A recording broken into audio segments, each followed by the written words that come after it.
Welcome back to the Storyteller Ducky channel. Thank you for watching today. Studying Joseon Dynasty's civil service exam is boring and dull. A young scholar, tired of studying, accidentally meets a beautiful woman and whispers sweet nothings to her. So, shall we get into the story? It is the early Joseon dynasty and Lee Han, living in Cheong-gu, is 19 years old.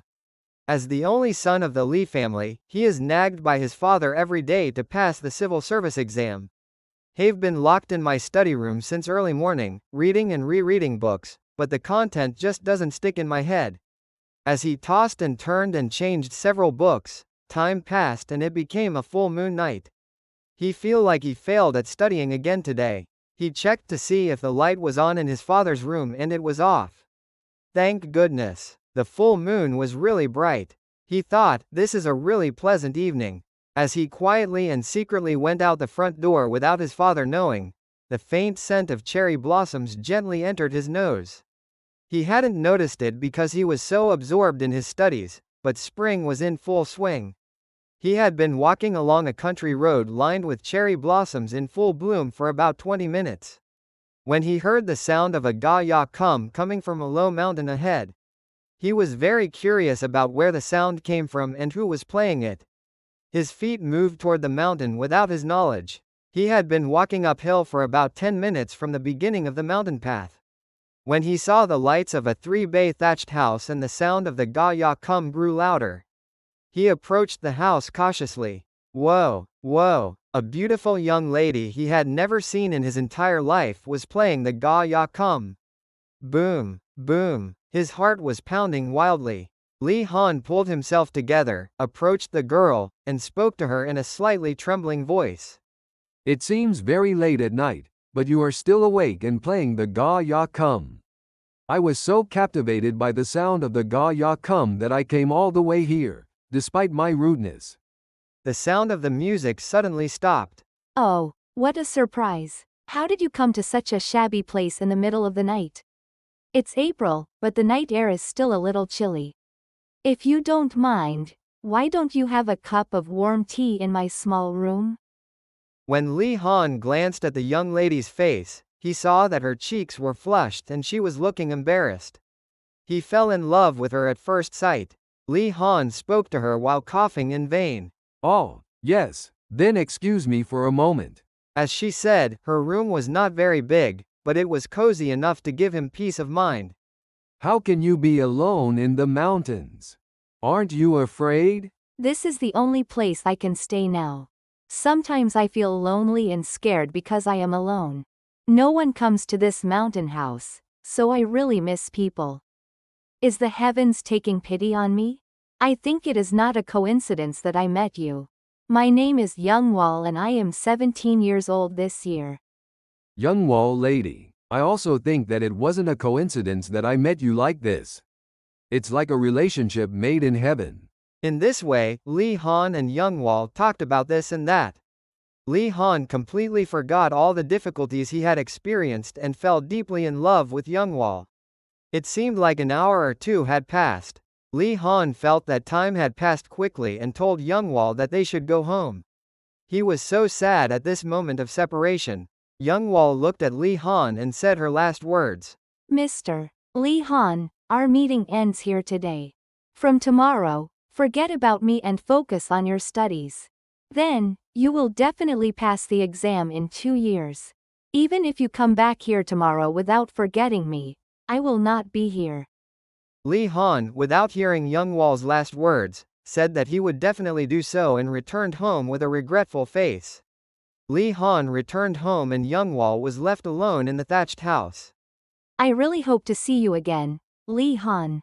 At that moment, Youngwal's body rose into the air and changed into a gorgeous fairy's outfit. That's right. In fact, Youngwal was a fairy who came down from the sky because she was so curious about the human world. After hearing Youngwal's words, Lee Han studied really hard from that day on. He was so absorbed in his studies that he would have a nosebleed every morning.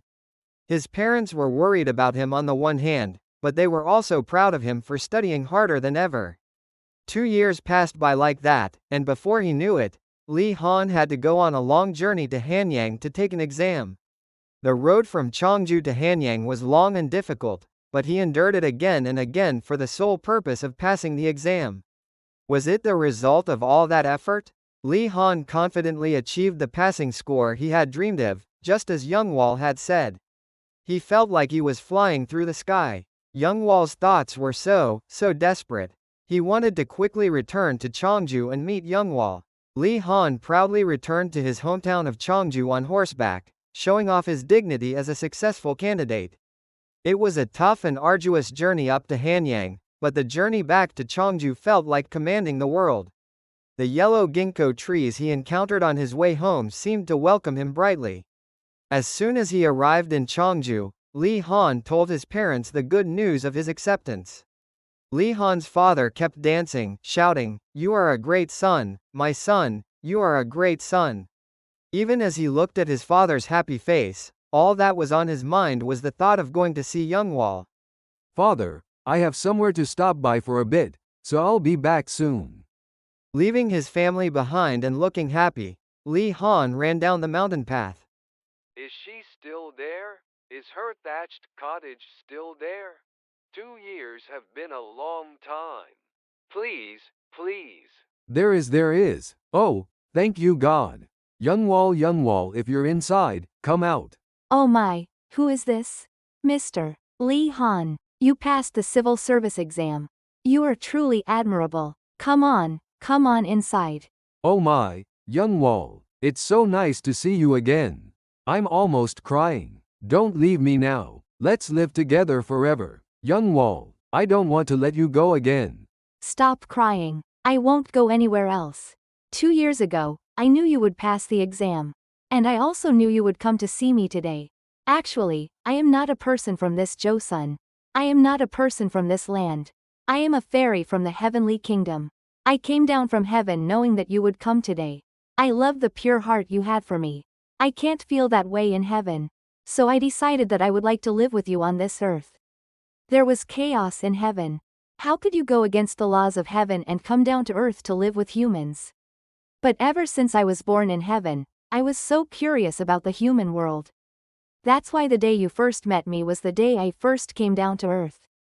Please wait for about 3 days. I will go back to heaven for a while and negotiate. Although I cannot return to heaven once I decide to come down to earth, I think that meeting you is fate. Please come back in 3 days. Please stop crying. Oh my gosh, you're a fairy who came down from the sky. Is this a dream or reality? I can't believe it. It doesn't matter to me whether you are a fairy or a human. I truly love you. I will definitely come back in 3 days. So you too, please make sure to negotiate well in heaven and live with me for a long time. Youngwal. So passed the 3 most heartbreaking and longest days in Lee Han's life. Indeed, Youngwal was in that thatched house with a bright face, and Leon was hugging her tightly. Her face was truly gentle. So, Lee Han and Youngwal returned to the village, got married, had children, and lived happily ever after.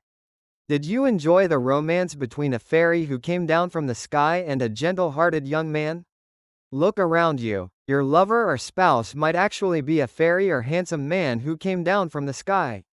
If you enjoyed it, please subscribe, like, and turn on notifications. I will repay you with good stories. Then, I will meet you again next time with another fun and interesting story. Bye.